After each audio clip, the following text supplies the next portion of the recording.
The apparent of the verse is so clear. O you who believe, when you rise for prayer, wash your face and wash your hands. Wipe your head and wipe your feet. This is the exact translation in any book of the Quran.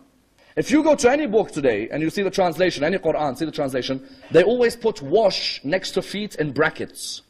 The Quran is saying wipe, but why you put wash in brackets? So then they refer to the Arabic grammar of the verse to say, you guys haven't understood it properly. So Fakhr Razi says, originally it wasn't arjulakum, it was arjulikum.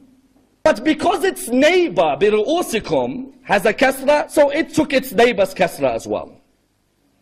It's still connected to the ghusl of the face and connected to the ghusl of the hands, because the ghusl of the face and the hands has what? Has the nasb on top.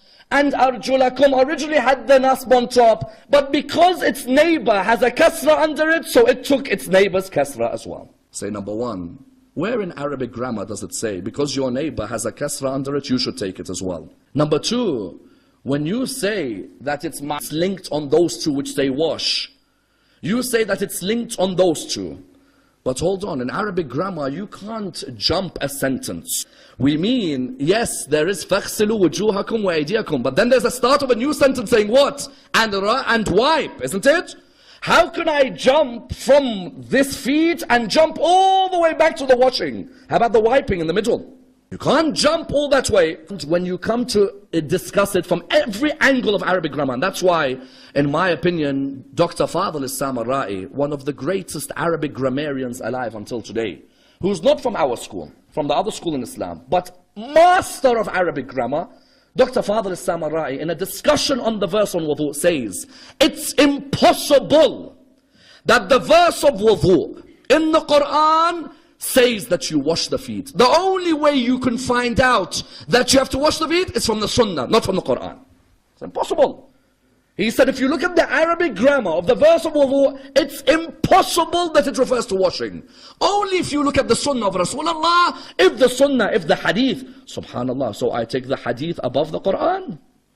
The scholars of Ahl Sunnah, when you read their works, each one try to come out with a reason and an excuse for why you have to wash. Let's see. Fakhr Razi, when he looks at the verse, he says, you are right. The apparent meaning is you have to wash your face, and you wash your hands, and you wipe your head, and you wipe your feet.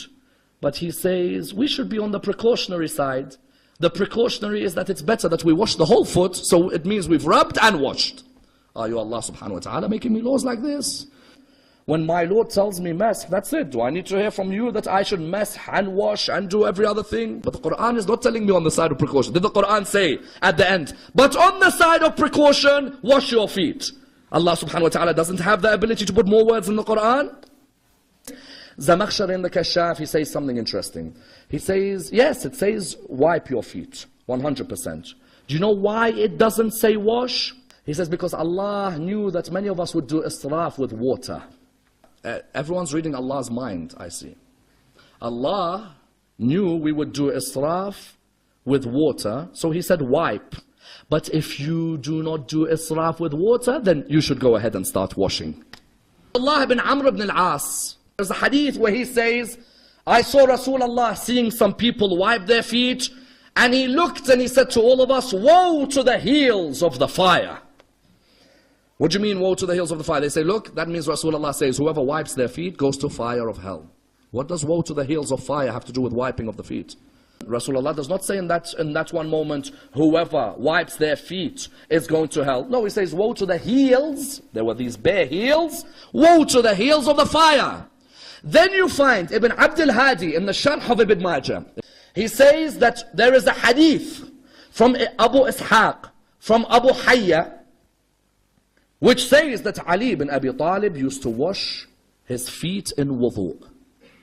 So he says this is a proof against the Shia who say their Imam used to wipe, their Imam never wiped, he used to always wash. What do? We look at this hadith and we look at the chain of the hadith. Abu Ishaq, when you see his name in a chain, you move away. When you go to research Abu Hayya, do you know there's no man called Abu Hayya who exists in history?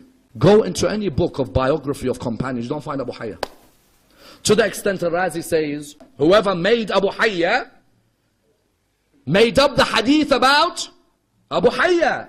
And that's why Al-Razi concludes by saying that Abdullah ibn Abbas and Anas ibn Malik and Imam al-Baqir, all of them were known to be of those who used to wipe their feet in wudu. Subhanallah.